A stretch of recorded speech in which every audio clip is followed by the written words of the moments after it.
You're listening to the Flex Success podcast, where we teach you how to be less shit. I'm your co-host Lizzy, and this is Dean. We'll be covering all topics relating to health, fitness, and bodybuilding. Join us as we use our in the trenches experience and up-to-date science to provide you with information that you can actually use. If you like what we do, be sure to give us a like, follow, share, and tag us on social media.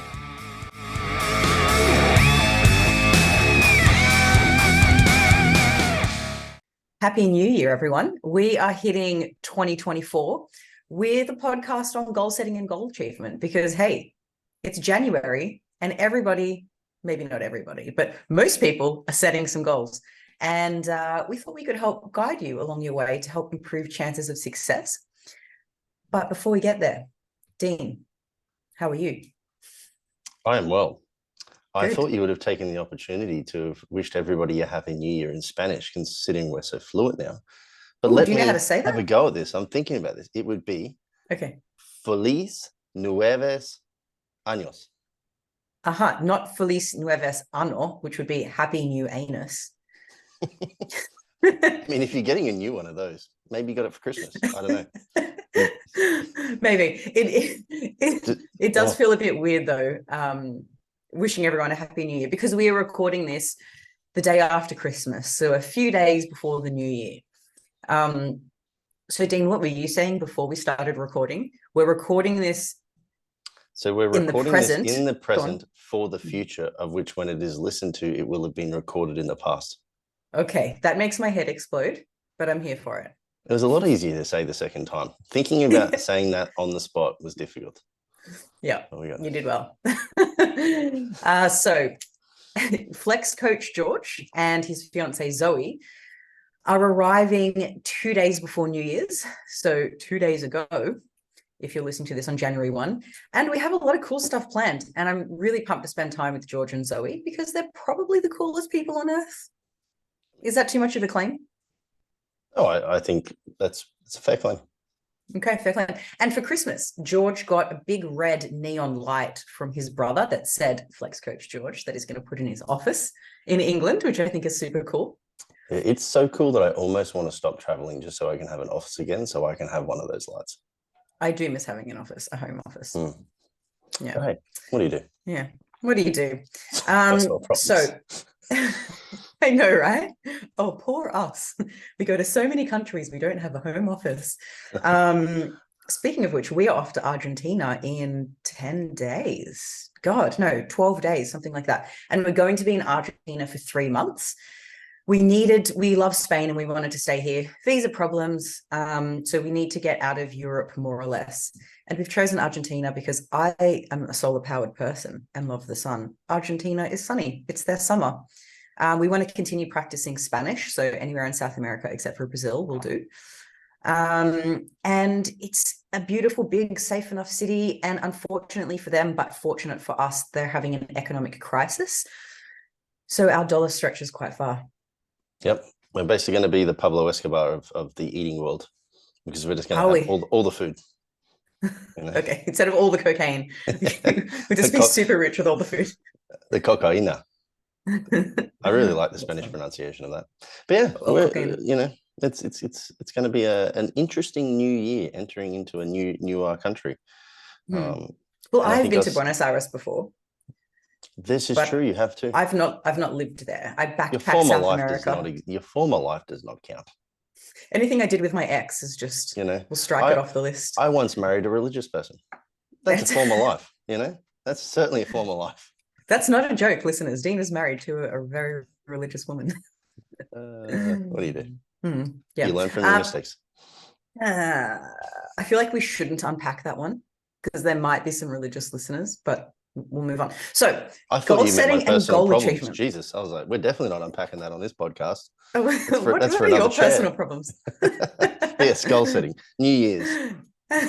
Nuevo Años. Let's do it. Nuevo Años, not Nuevo Anos. Like a cigarette that you share with one person or a group, when, I don't know how many of you guys, I'm an ex-smoker, very ex-smoker. When you're sharing a cigarette with another person or a group, you're like, oh, how long is too long to hang on to this cigarette before I give it to the next person? So Dean and I have split up the points that we're going to talk about today like a cigarette.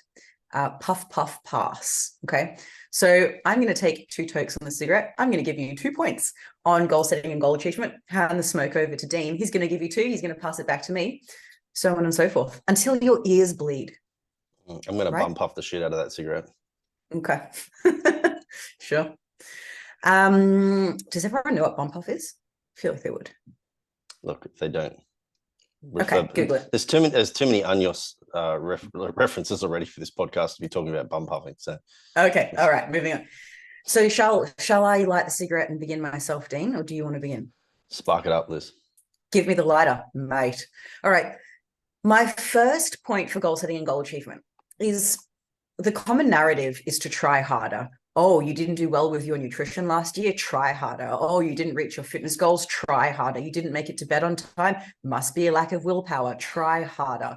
And I think coaches also say this about their clients that aren't successful. If only they wanted it enough, they should try harder. And sometimes there might be some truth in that. Sometimes people don't put in as much effort as maybe is necessary. But a lot of the time, it's not that people should be trying harder. It's that it would be helpful for them to set up their environment or work within a system where acting in accordance to your goals is easier, automatic, maybe even pleasurable. It's about actually setting up an environment where you're trying less, because doing the quote unquote right things is what comes more or less naturally. So point number 1 for the podcast is thinking about your environment or the systems that you're working within, and figuring out a way where you can establish the habits that you want to be consistent with to be easier. Because successful people are just around tempting situations less often. Imagine somebody's trying to stop drinking alcohol. They wouldn't continue the same habits of going to the bar and drinking a Coke Zero instead. They would probably go get guitar lessons, or they would go for a walk, or they would watch a movie with a friend. They would do something else that makes not drinking easier. It's not that they're doing the same things and like, no, I'm just going to have this mother. I'm just going to have this V. They change the system. They change the environment. So I guess what I'm saying is try less is the moral of the story. Try less. And we can think about, I suppose, our previous episodes on, what did we call it? Choice architecture or environment design. What are the things on your desks? What are the things on your kitchen counters? You know, how many bakeries do you walk past during the day?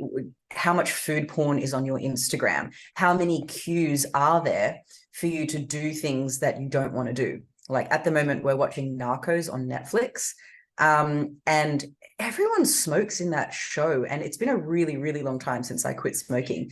And honestly, like, unless I'm drinking, I never really have a craving for a cigarette, or I'm having a fucking mental breakdown. They're the only 2 times that I really feel like, oh, I want a cigarette. But I've been watching people smoke every single night in Narcos, and it's put the idea in my mind. And this is similar for people who just have constant food porn on their Instagram feed. Like, it's just always on your mind. Maybe just unfollow them. You know, like, why make things harder for yourself? Point number 1. Anything to add there, Dean, before I move on to point number 2?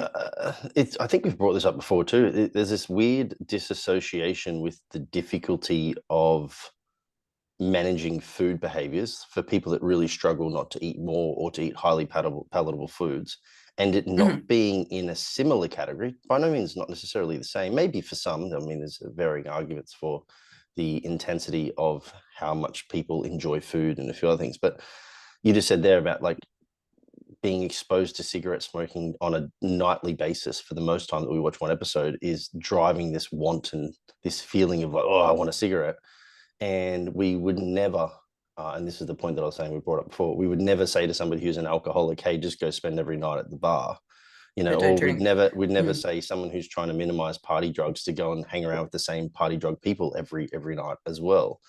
And yet it seems okay for us to say to individuals who really struggle with food, like, just like you said, just try hard, just don't eat the food. Like, yeah, okay, man. But like every fucking day I come home, my partner, who is just, you know, lucky in that they're not bigger, is eating Mars bars every night, or hot chips and or whatever else it is. And they're my trigger foods. Like, well, fuck, like, why is it different? I think it's because Mm. everybody eats, right? Like, so we decrease this like expectation of how difficult it might be just because we don't find it difficult or X person doesn't find it difficult. But it's the same concept. It's that exposure. Yeah, it absolutely is. Yeah. And there's also this kind of narrative of like personal responsibility, which I don't entirely reject. But the systems that we are within, whether, you know, we're born into a poor family or we're born into an overweight family, like all of these things, like sure, there's an element of personal responsibility, but all of these things make it so much harder. So if we have the power to improve the system that we're working within, why wouldn't we do that? Yeah. And yeah, I mean, I was going to say, if in doubt, we just have to go call on the American or the English nanny to come in and clean out people's houses, take away all of their delicious foods. Do you remember the name of that show that you're referencing? No, but I do know that bacon is good for me. Bacon is good for me. Oh, listeners, I hope you know what we're talking about. Otherwise, we sound mad. Funny. Okay, Yeah, no. so I was going to say, yeah, continue on. I won't derail you any further. Okay. Second toke of the cigarette before I pass it to you, Dean, is unless you're a narcissist, always having complete confidence in your ability that you can is really unusual. I think everybody self-doubts occasionally, and that is normal. But that doesn't have to be a catalyst to give up. And it doesn't mean that the anecdote to that, am I saying that right? An antidote, I can never say that bloody word, isn't necessarily affirmations in the mirror. I can do this. I am an athlete. I'm the type of person that always eats well. Like, I mean, yeah, maybe. But perhaps the solution is just suspending self-doubt for a moment and understanding that you can't predict the future. Perhaps you acknowledge that I don't have full confidence in myself right now, but I also acknowledge that I can't see the future to say for sure that I'm going to be a huge failure. I'm just going to acknowledge that I'm having this thought right now, turn the volume down on it, turn that self-doubt down, and put my best foot forward. I'm going to try my best. There's a few examples that are coming to mind, but I'm going to give you one that maybe I'm in the middle of. When I was in Australia, I volunteered at a dog shelter. I'm no longer in Australia, can no longer volunteer there. And because Dean and I move around so much, I'm looking for some sort of, because volunteering or contribution is an important value of mine. So I'm looking at ways that I can volunteer or contribute even while I travel. So I found some online volunteering work I can do. And it's with, I'm not sure if I'm allowed to say. Anyways, it's with an organization in an English-speaking country. I'll just play on the safe side. On an ethics committee review board. So researchers present their research to a table of committee members to say, this is what the study is going to entail. This is the compensation we're giving the participants. You know, these are the follow-up things, blah, blah, blah. And we would review it and say, you know, you've passed the ethics review committee, or you need to change this, this, and this, and then it would be deemed ethical enough. And I observed one of the meetings, and everybody is very academically accomplished. Everybody is very well read. Everybody's very sharp.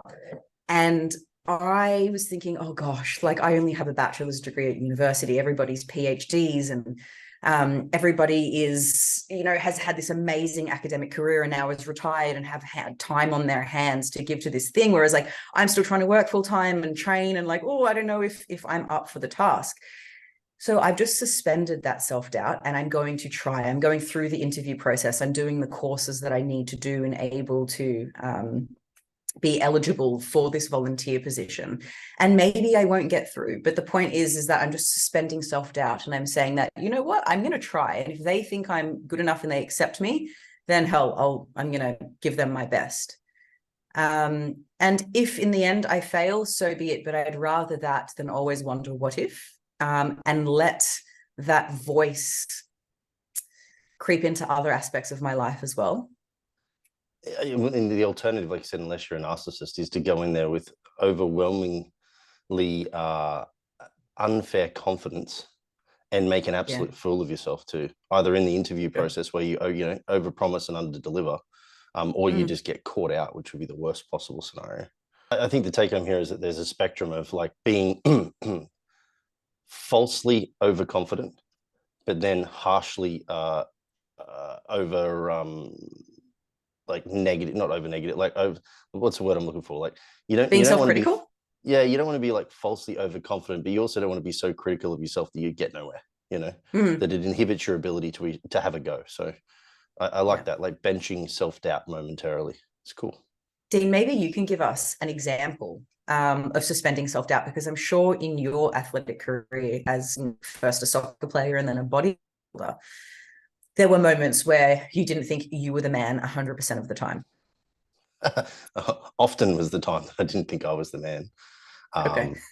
But yeah, I'll probably talk, maybe in touch on this a little bit later on when we talk about process versus outcome focuses, because that is a huge one, especially in bodybuilding, where self-doubt for the entirety of a prep could limit your capacity to have a successful prep, because you don't really know how well you're going to do, especially in a subjective sport, a subjective endeavor. You know me, I always balk on sport when it comes to bodybuilding, but anything that's subjective, it's probably increasingly even more of a negative impact, self-doubt.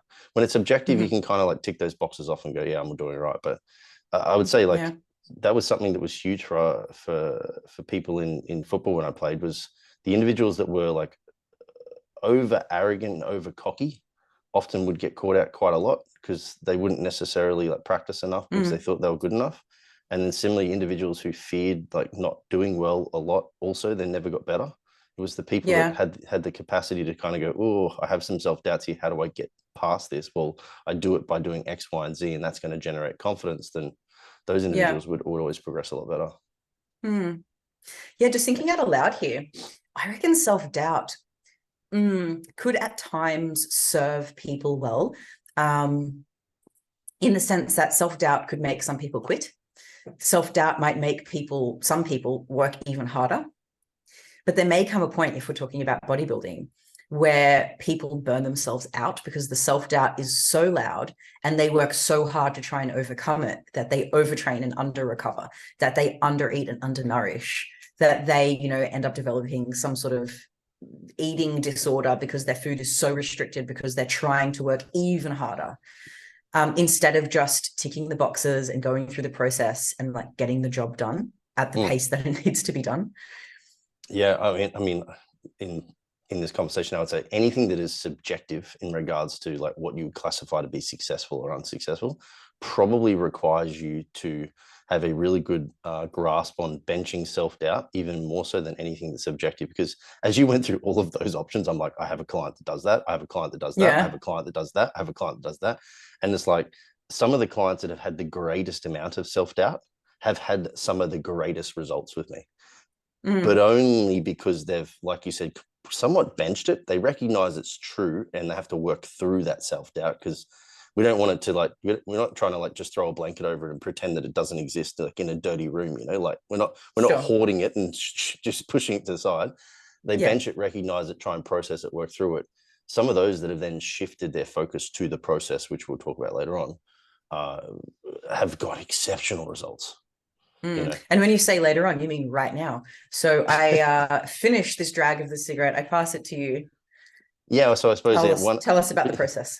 One of the things that people can do is to be process focused instead of outcome focused. And often I'll say to people, like, if you focus on the outcome, it's often easy to get lost in the process, and then you feel like you're not succeeding, when it's actually the process itself that drives the outcome. So like people can think of this like reverse engineering. Like I have X goal, I want to look like this, I want to lose 10 kilos, whatever it may be. That's the outcome that we're seeking to deem this successful. Or in a bodybuilder, I want to have 3% body fat on stage at this weight. If you only then focus on that outcome and that outcome only, it's very easy to get lost in the process of all of the things that you need to do to achieve it. But we use that outcome as an initial starting point, and then we reverse engineer and say, all right, what things do we need to do each day? In this instance, it would be, I need to do X amount of output in steps. I need to train this amount of times per week. I need to eat this amount of calories, et cetera, et cetera. And if we're solely focusing on, oh, I need to look like X, and that is success. Every day that we aren't there, we may perceive that to be like a negative outcome or a failure each day because I'm still not lean enough. I'm still not lean enough. I'm still not lean enough. I still haven't hit my weight goal, whatever it may be. But if we say, all right, well, again, this is the goal and this is the process. And I go at the end of the day, did I do my steps? Yes, tick, success. Did I eat the food? Yes, tick, success. Did I, train the weights? Yes, I did, tick, success. So every time we like just focus on nailing the process, we get these little success ticks every day, and it reinforces the fact that you're doing exceptionally well. And then lo and behold, 2 months, 3 months, 6 months down the track, you've just been focusing on the process, and then the outcome is achieved. So I like to talk to my guys and that about, making the processes an opportunity for success. Adhere to those steps, tick those boxes. And it's the same for those guys that I just spoke about before. Yeah, love it. So Dean, I got most of what you were saying, but it did break up for me a little there. So I hope the recording comes out okay. If it doesn't, I'm sorry, guys. I hope you got most of what Dean said as well. Yeah. So we spoke to Richard from Physique Code in the last episode that went live, and he spoke a little bit about the process and outcome focus. And I can see the value in it for not just competitive athletes, but also for Deborah, the stay-at-home mom who wants to lose 5 kilos, or for somebody who's just a really serious fitness enthusiast. I don't think that this is exclusive just to elite athletes. It's really for everyone. It really is. Yeah. I mean, when isn't it better to give yourself more opportunities for wins versus not, I suppose the only difference, if I'm thinking about how it might look different for a competitive athlete versus Gen Pop, is that the process might be more specific as your goals become more extreme or more specific. Like if general health is my goal, what eating well looks like has more variety. Whereas if you're trying to get on stage and win a bodybuilding competition, what is necessary for your nutrition is way more specific. It's probably the only difference I can think of. Yeah, it's certainly probably more black and white. But again, we can probably take this as a potential win for Gen Pop in that success for you might be a little bit broader. Therefore, your opportunity for wins on a daily basis is also broader. Whereas, a competitive athlete who's a bodybuilder with a contest preparation in play, if they miss the food even just a little bit, maybe then they might deem that as a failure. So you're really dialing up the specificity and the intention there, not the intention, but the necessity for accuracy. Whereas if you did say, a great outcome for me from a nutrition perspective is to have 2 meals out of my 4 have 50% of the plate vegetables. Oh, that's pretty loose. That's a pretty loose win, but still the same approach, and that it's process focused. Yeah, love it. All right, talk us through your next one. The next one we have is implementation intentions. To reverse engineer the name of this, that simply for people it doesn't make sense to that implementation. It's your intentions to implement particular behaviors or actions. The major difference though is instead of just having this vague intention, is that usually we want to try and align this with a day, a time, a location, something specific, so that it's much more measurable, I guess you could say, and the intention is more specific. Examples of this would be a vague example of, say, an intention would be, I'm going to take meals to work instead of buying food.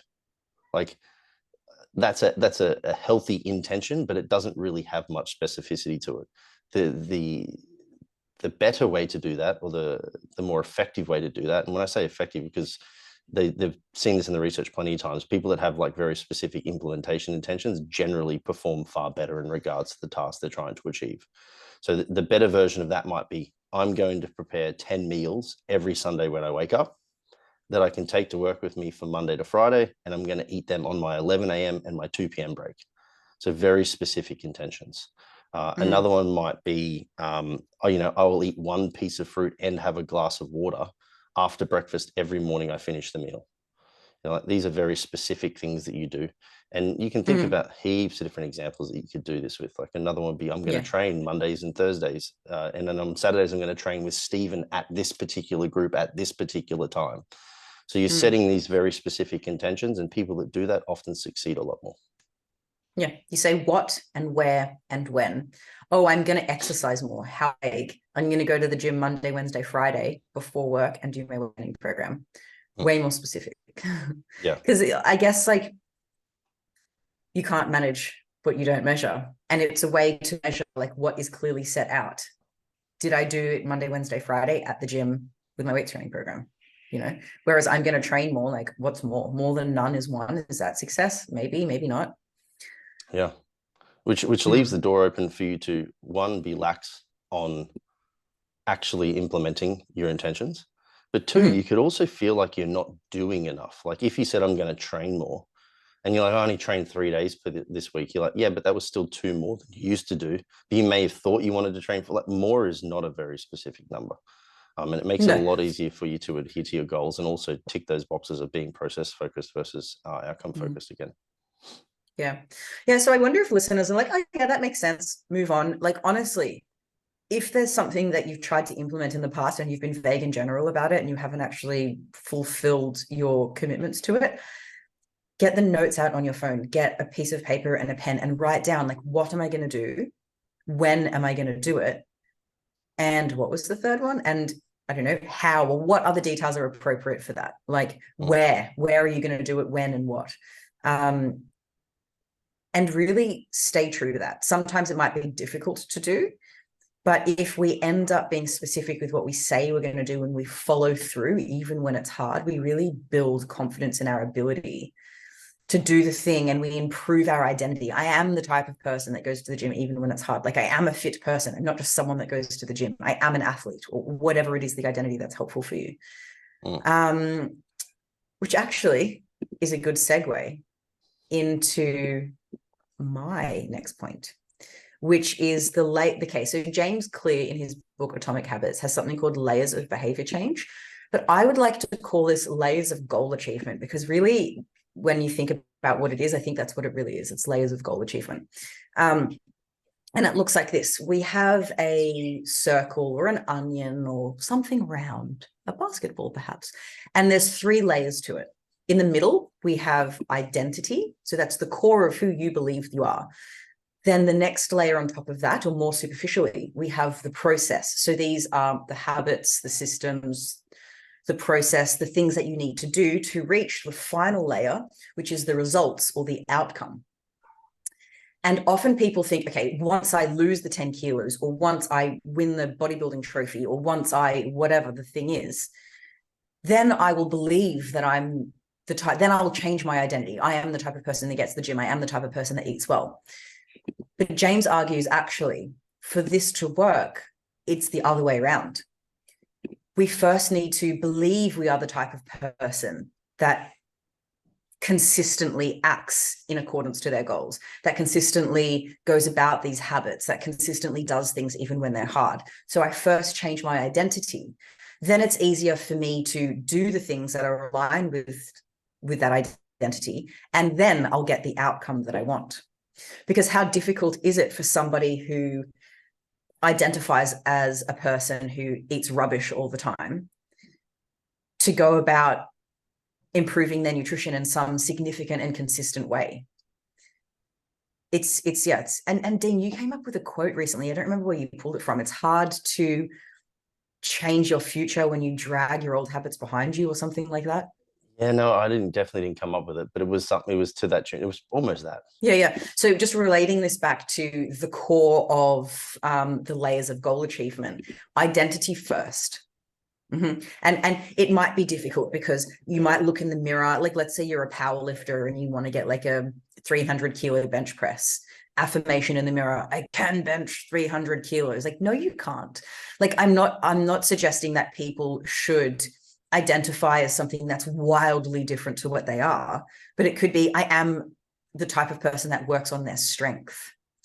I am the type of person that puts in a lot of effort in my bench, dead and squat, something like that. Like you can make it, you can word things in a way that is believable to you and build on that, and maybe get more specific over time if you find it helpful, but it doesn't have to be.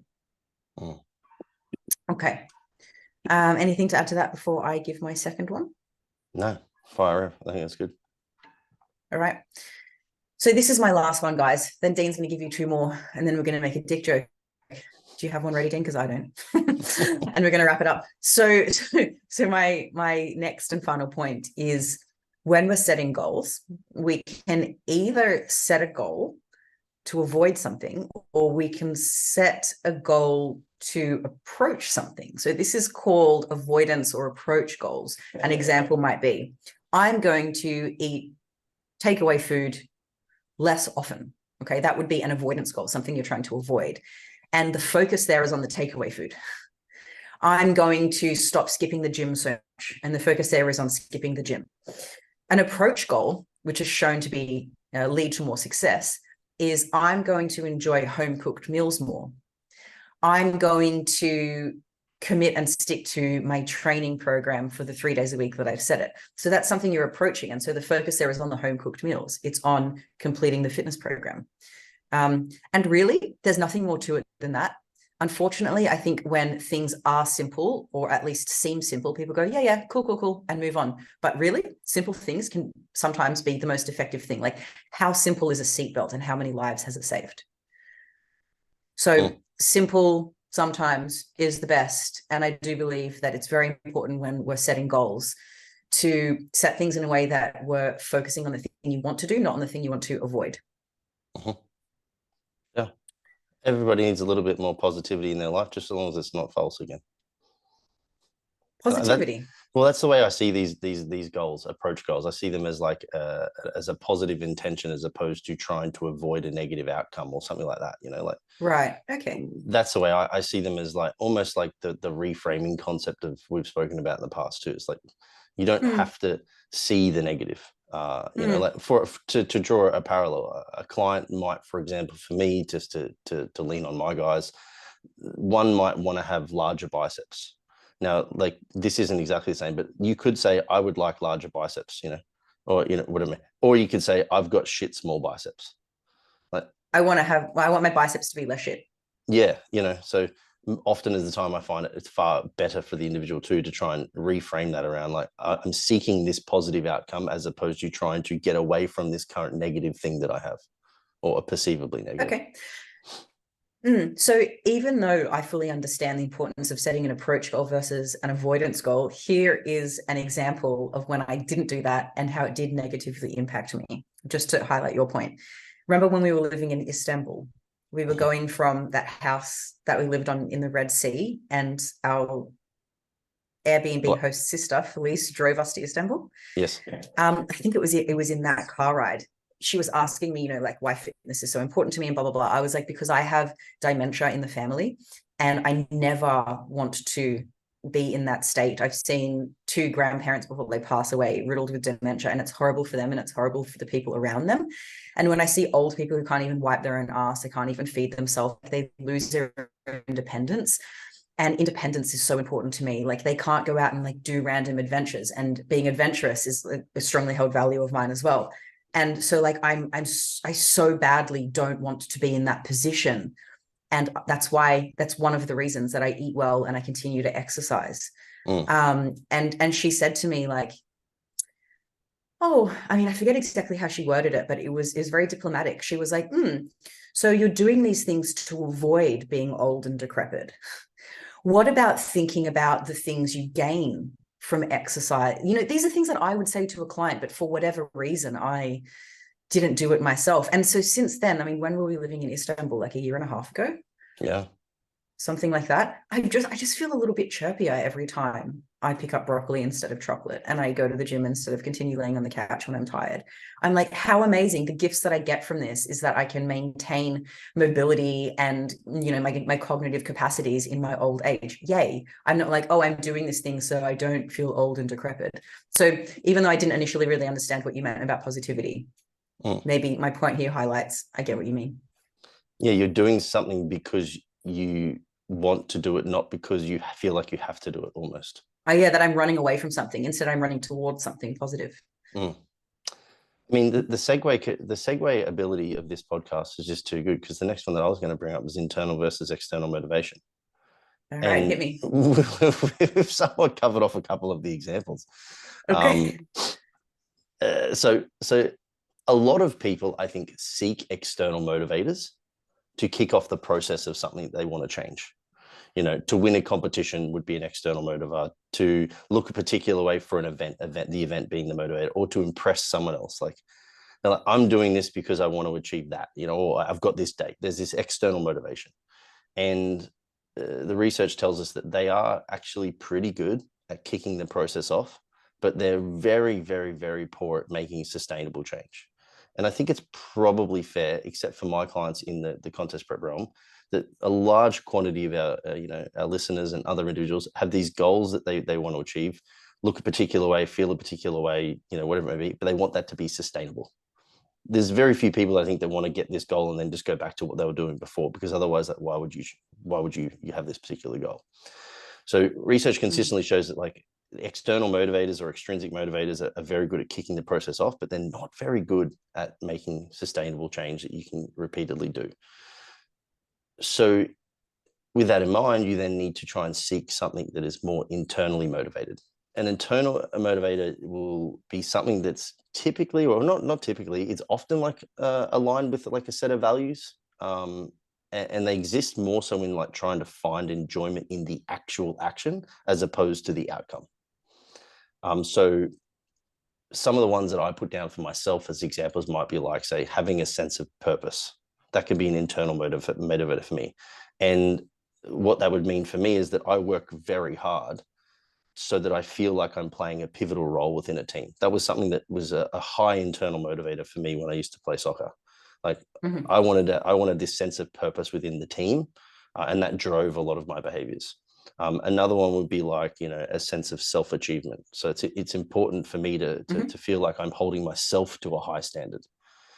You and I have often not debated, but spoken about, and I agree with you, that a lot of like the most successful people in this world do it through pain, or do it as the result of pain. Like, why else would that drive such intense behaviors of like getting up early in the morning, training so hard? And I've always been like, no, I just do it because I've found it to be, you know, something that I thrive in. And that's my sense of self-achievement, I guess you could say. And then another one, which is the one that you touched on, which is why I said it was a great segue, was an internal value of like independence and freedom. So, you know, like I want to be physically capable to say yes to more things often, and I don't want to be dependent on somebody when I'm older. So that for me is like a really good intrinsic motivator or internal motivator to ensure that I stay healthy at the moment and for the continuing future. So they're the sort of, and because like, those values don't pass as quickly as, you know, getting skinny for the wedding or the bodybuilding competition. Like, all of those things have end dates, and therefore maybe the habits that helped you actually get there have an end date too. But like, your motivators of, what did you say, excellence and having, I don't remember the words you used, but it was essentially, sense of purpose. I was thinking like job satisfaction, which maybe could be on the same page. Because I know you're not a soccer player anymore, but as a coach, I'm not sure if people realize how hard you work. Like, sometimes you're pulling all-nighters, sometimes you know you have to say no to social events because you've got clients to do. Like, maybe it's your birthday, but too bad, people are relying on you, and you always do a really good job, even when it's not easy.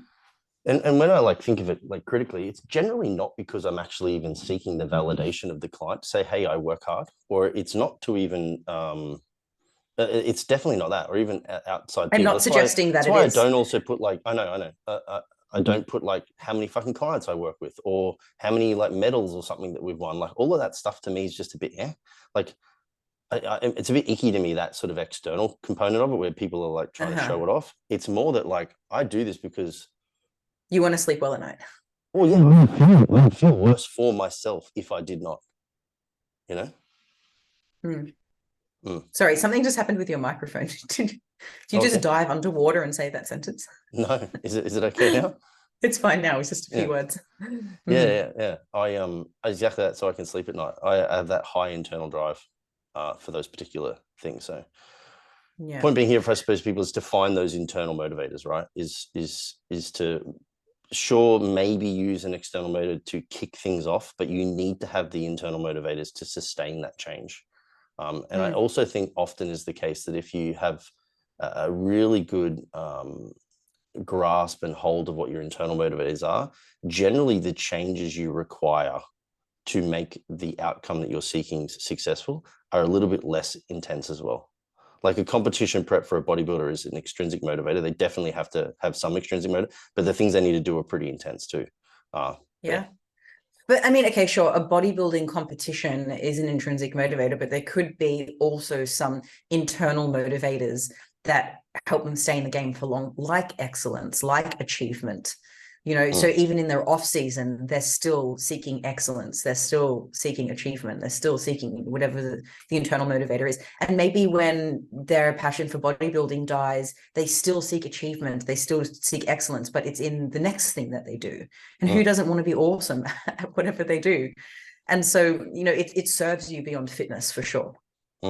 Well, even that contrast between off season and a prep that you just brought up is one scenario where I see it very apparent that the individual who is motivated by the competition itself, they don't very frequently do so well in the off season.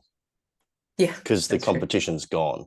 But those Mm-hmm. that do have this like sense of purpose or like self-achievement or whatever it may be, the same behaviors exist in the off season. They just eat more food, you Yeah. know. Mm. And those are the ones that are very successful from season to season to season versus ones that just They show keep up and then improving. disappear. Yeah. Yeah, sure. And so we're not telling people you need to adopt the values of achievement and excellence. What we're saying is figure out really like not what values you want to have, but what values, really you feel passionately. And I can't tell you what they are. And if you're kind of stuck for ideas, Google like a list of 50 values or something. And Or even like just like Google internal motivators, like a list of those, yeah, because there's lists of them sure. everywhere.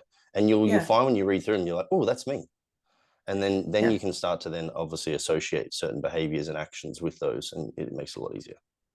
Yeah, definitely. And I when I read, when I'm trying to help clients find internal motivators and trying to help them figure out what their values are, and I'm reading through these lists, I want to go, yeah, that's me, that's me. And then there's like 50 of them. And then it's really hard to act in accordance to 50 different values, especially if some are conflicting at times as well. So it's worth just give it 5. If you're like me and you're like, yeah, like a super passionate person, just pick 5 and know that if a couple of them do conflict, sometimes you need to agenda map. You need to choose one at a time. So for example, I really value resourcefulness. I hate being wasteful in any way with my energy, with my time, with food, with money. I value resourcefulness. But I also value eating in a way that's healthy and exercising. And so if there's tons of food left on my plate, or I'm leaving a party and I know that cake's going to be thrown in the bin, it would be resourceful for me to eat the whole fucking cake. But it also isn't in alignment with one of my values of health. So I need to choose one or the other. Guess which one I'm going to choose most of the time. So just keep that in mind as well. Which I guess brings us to my last one, Mm-hmm. which is the what we refer to. I think it's real. I'm not sure if we even picked this up somewhere else. You can tell me and correct me if I'm wrong. Is the don't miss twice principle? I think we got this from Chelsea, and I'm not a flex coach Chelsea, and I'm not sure if she made this up or she got it from somewhere. I don't know, but let's give Chelsea the credit. She's the Thomas Edison of don't miss twice. Uh-huh. Although I think he may have even stolen the line. I don't know. I don't know. Who Separate knows? argument. Yeah. No original thoughts. So don't miss twice principle. I feel like it sounds pretty self-explanatory, but I'll follow this up with behaviors repeated more often are generally pretty hard to break. So to draw a parallel for myself, to give examples so people know what we're talking about here, and then I'll extend on this a little bit, is like I have a fill my plate with veggies and protein default setting pretty much no matter when I eat, right? Like even when I'm looking for things, I'm like, where's the protein? Where's the veggies? That's a very, very hard behavior for me to break because I've just repeated it so many times, that is my default. Similarly, I tend to very rarely go longer than 2 days without weight training. Like, you know, I'll have 2 days off over the weekend, maybe, or not, or sometimes throughout the week, but I very rarely take more than 2 days off. So those are like two things that are very hard for me to break. But if I ever do miss them, I'll only ever miss it once. I'll never miss it twice. Never. Like if I've missed some veggies in a row, if I've missed some veggies someday for whatever reason, the next day it's straight back on that bandwagon. If I've gone to a day 3 without rest, it's not like, my third day of rest without training. Without training. It's happened on a Saturday. I probably, you know, I'll just wait till Monday to kick this off again. It's like, no. Next available opportunity to get back on the horse. We're training Sunday. I'm back on the horse. So that don't miss twice mindset is, like, you can even take this back, I think, to implementation intentions. Like if you have an implementation intention that I mentioned very briefly with you before, was to have 50% of veggies on your plate for main meals, and one day you miss that, sweet, no worries, acknowledge, next day, straight back on it. Don't miss twice. Or it'd be the same, like I said, for training. You know, if you normally miss your Saturday session, if you don't normally miss your Saturday session and you do miss the Saturday session, then you have two options. You either catch it up on Sunday, or you make note that you'll definitely not miss it the next Saturday. And then you have to ensure that you don't miss twice.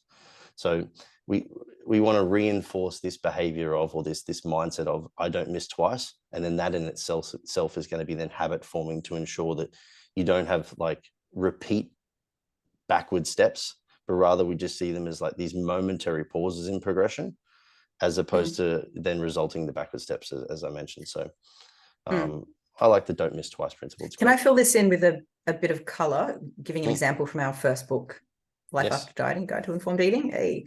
All right. So in our first book, Informed Eating, we brought up this idea of a lapse versus a relapse. And I think that maybe like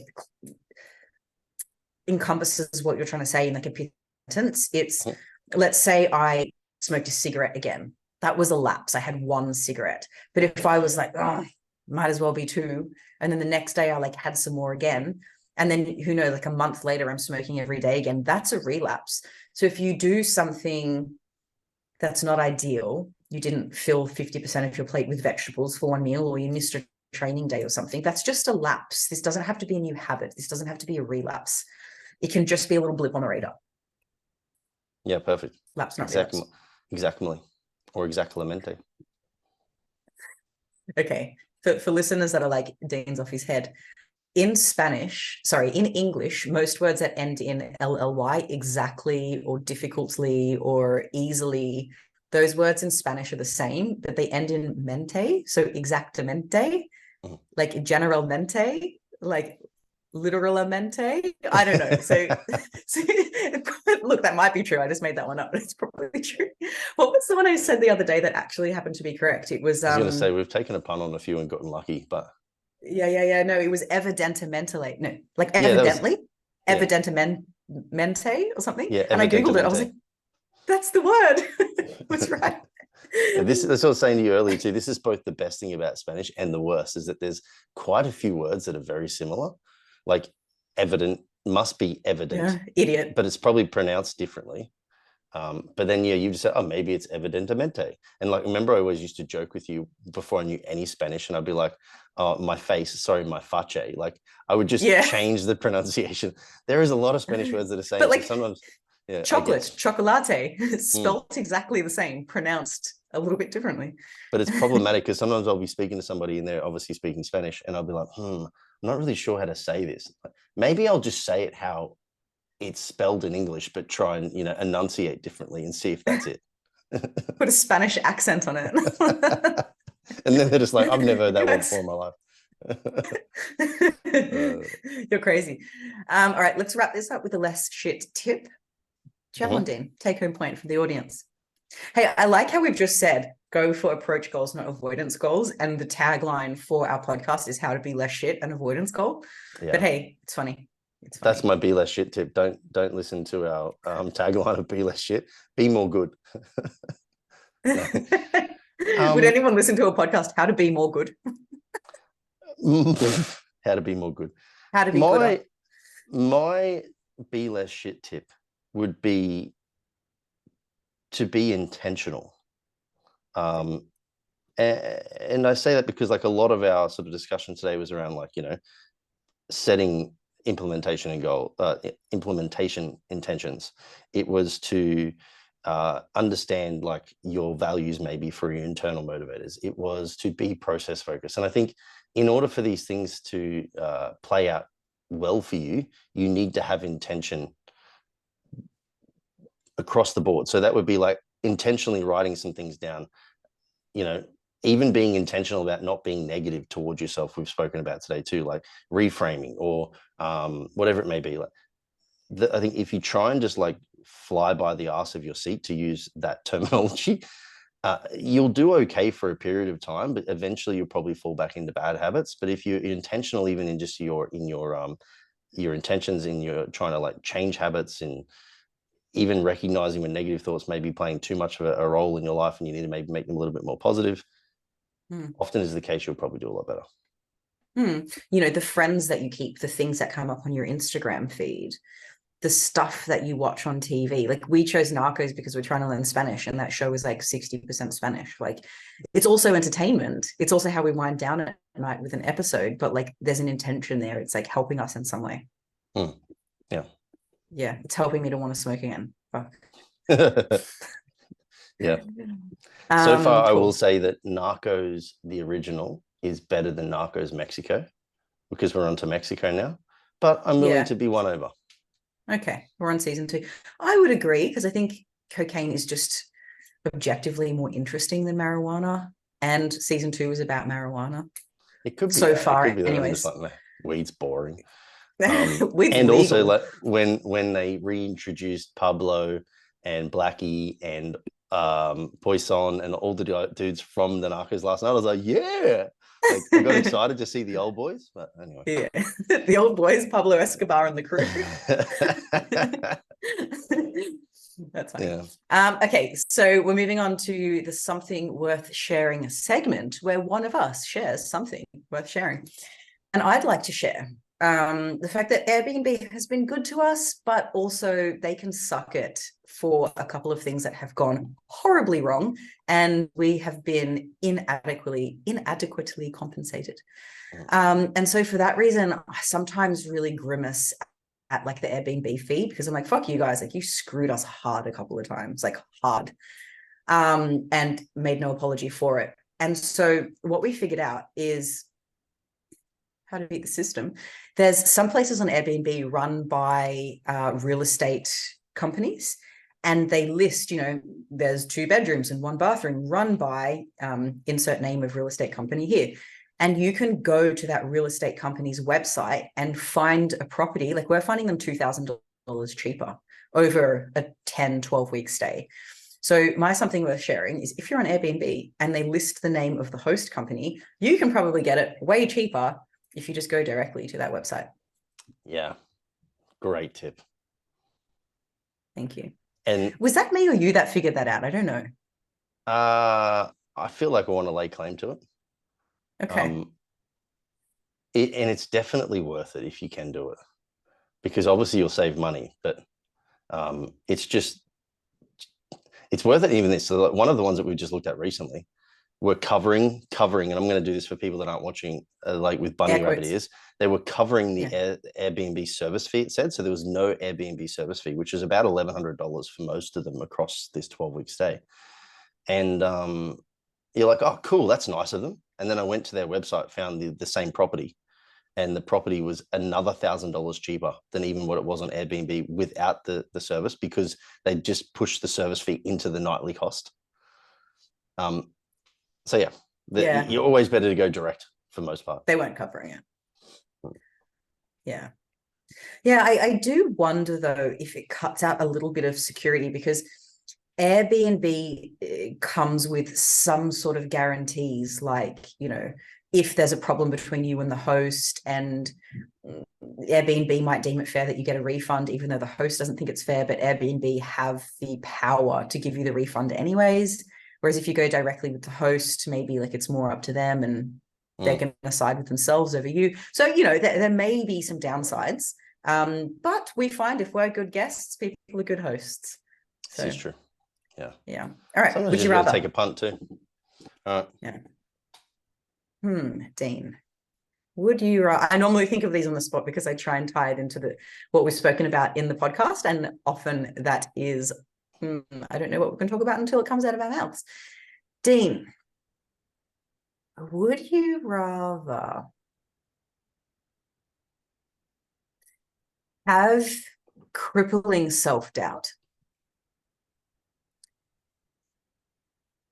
that you feel like you can't turn the volume down on, and it harms you in some way? Either you're the type of person that gets pushed into quitting because of self-doubt or burning themselves out because of self-doubt, one or the other, or be a cocky motherfucker where you're like, you just think you're so amazing all the time, kind of narcissistic, and everyone in the background is like, look at Deanie, he thinks he's pretty fucking hot. Am I actually good though? Yeah, but you're not this the is kind of like best the in the question world. of like, would you rather be dumb and know, or think you're smart but be dumb and everybody else knows? Kind of that kind of question. Yeah, where yeah. you're like, Yeah. Look, am I good is a difficult question to answer. That's like, is yeah, this food healthy? Like, okay. Crippling self-doubt by virtue of that name of crippling is pretty concerning to me to say yes to, because that would interfere a lot with life. I mean, you'd be with a different partner if you chose the other one. Yeah, to be overly cocky, I would probably live in my own bubble of life and think that things are pretty good, but on the outside I'd be getting laughed at. But then if I'm so cocky, would it even really bother me? It's a very difficult one to answer. This is a good would you rather then. So just let's clarify: crippling self-doubt or over cocky is just generally the overconfident to the point of cockiness. Yeah. I really hate over confident. Dean, you're going to need to make a choice. I'm not sure this is good listening anymore. Make a choice. It's because I want to say option 2, but it makes me feel uneasy. Right. Okay. So you're going with cocky and getting a different wife. I think life would be better cocky than it would be with crippling self-doubt. Yeah. For you. But I would for me, but I would acknowledge that I'm choosing to be a worse person than yeah. I'm selfishly choosing a more enjoyable life for myself as a cocky motherfucker than I am a very difficult life, even though people may then think I'm nice still. Okay. Good. Okay. I don't feel good about it. Okay. Your point is noted. I've got a lot of self-doubt about my choice.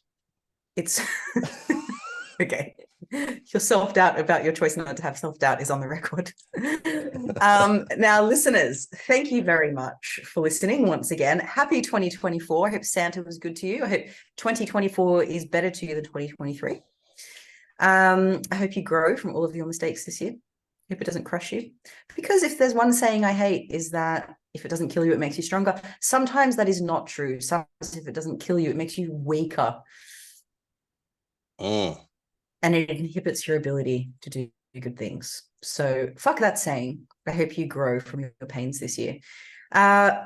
We will see you in the next episode, which will be out mid-January.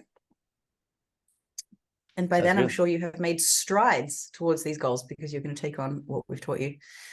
The next podcast after this, I'll be 1 year older. Oh, and we'll have celebrated our 10-year anniversary together. God damn. Crazy. Fuck no. That's interesting. Very, very interesting. Very, very interesting. All right, guys. If you found anything valuable in this episode, please share our podcast with your friends. Please give us a 5-star review. Tag us on social media. Let us know what points in particular you liked. Tell us what about us as people you don't like. Really rip into us. Until next time. Hasta luego. Bye.